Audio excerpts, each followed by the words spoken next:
Here's everything that came in the box, in the kit. It's a ready to fly kit. So you have the drone itself, the Seagull, and then you have the D8 controller, Radio Master, and then you have the Sky Zone Cobra S. So it's 800 by 480 resolution. It came with a battery 4S, but I'm using actually bigger 3S batteries, so it's a little bit more docile. Okay, I love this drone. The motors are 2004 with 2700 kV. Powerful motors for such a tiny drone.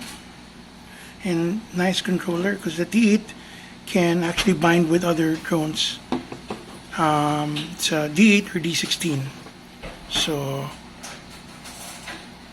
free skies will work. Free sky receivers. Yep, that's it. Very nice. I also attach the foam guards around the ducts. This is a nice FPV goggle set, very clear. Alright.